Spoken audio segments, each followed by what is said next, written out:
ஸ்ருதி mosquito வரக்கூடாதுன்னு சொல்லிட்டு வீடு ஃபுல்லா மஸ்கிட்டோ ஸ்ப்ரே அடிச்சிட்டு இருக்காங்க. மஸ்கிட்டோ ஸ்ப்ரே அடிச்ச உடனே அதை சுவாசிச்ச அண்ணாமலைக்கு மூச்சு திணறல் ஏற்பட்டுருது. அண்ணாமலை மீனா மீனான்னு கத்திக்கிட்டு பக்கத்துல இருந்த சோபால சாஞ்சிடுறாரு. உடனே மீனா ஓடி வந்து செம ஷாக் ஆயிடுறாங்க. ஷாக் ஆகிட்டு முத்துக்கு கால் பண்ணிட்டே இருக்காங்க. முத்து போனவே எடுக்க மாட்டேங்கிறாரு. மீனா உடனே ஒரு ஆட்டோவை பிடிச்சி பக்கத்துல இருந்த ஹாஸ்பிட்டலுக்கு அண்ணாமலையை கூட்டிட்டு போறாங்க. போயிட்டு இருக்கக்குள்ளே முத்து கால் பண்றாரு. உடனே மீனா இந்த விஷயத்த சொல்லி பக்கத்துல இருக்க ஹாஸ்பிட்டலுக்கு வாங்க உடனே அப்படின்னு சொல்லிட்டு முத்துவை வர சொல்லிடுறாங்க. கரெக்டான நேரத்துக்கு ஹாஸ்பிட்டல் கொண்டு போய் மீனா சேர்த்துடுறாங்க. சேர்த்த உடனே அண்ணாமலைக்கு எந்த பிரச்சனையும் இல்லைன்னு டாக்டர் சொல்லிடுறாரு. இப்போ முத்துவும் விஜயாவும் வராங்க. விஜயா உடனே மீனாவை பார்த்து சத்தம் போடுறாங்க. உன்னாலதான் எல்லாம் ஆச்சு, நீ என்ன பண்ண அப்படின்னு சொல்லிட்டு கேட்கறாங்க. அதுக்கு உடனே மீனா சொல்ல வராங்க. மீனா சொல்றதுக்கு முன்னாடியே விஜயா அவங்க தோத்துட்டு நீ வாயை மூடு, ஒண்ணுமே பேசாத, உன்னாலதான் எல்லா பிரச்சனையும் நடக்குது அப்படின்னு சொல்லிடுறாங்க. உடனே முத்து மீனாவை பார்த்து மீனா என்ன ஆச்சு, யார் மஸ்கிட்டோ ஸ்ப்ரே அடிச்சது அப்படின்னு சொல்லிட்டு கேட்கறாங்க. அதுக்கு உடனே மீனா வந்து சொல்லிடுறாங்க, ஸ்ருதி தான் வந்து மஸ்கிட்டோ ஸ்ப்ரே அடிச்சாங்க அப்படின்னு மீனா சொல்லிட்டு இருக்காங்க. இதை சொல்லிட்டு இருக்கக்குள்ளே ரவியும் மனோஜும் உள்ள வராங்க.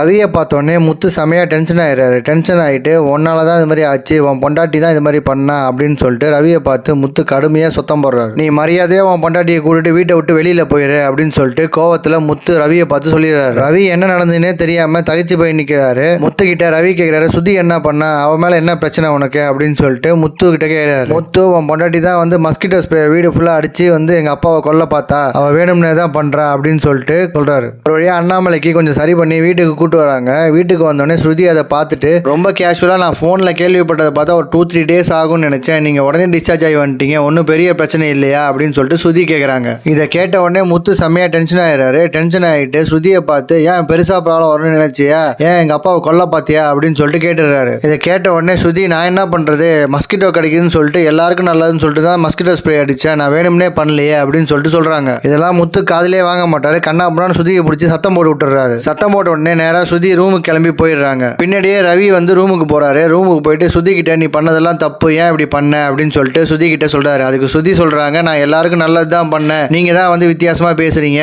நான் எனக்கு மட்டும் தனியா அடிச்சுக்கல, வீட்டுல எல்லாருக்கும் தானே பண்ணேன், ஏன் இப்படி பேசுறீங்க அப்படின்னு சொல்லிட்டு ஸ்ருதி பேசுறாங்க. பேசின உடனே ரவி வந்து ஸ்ருதியை செமையா சத்தம் போட்டு விட்டுறாரு.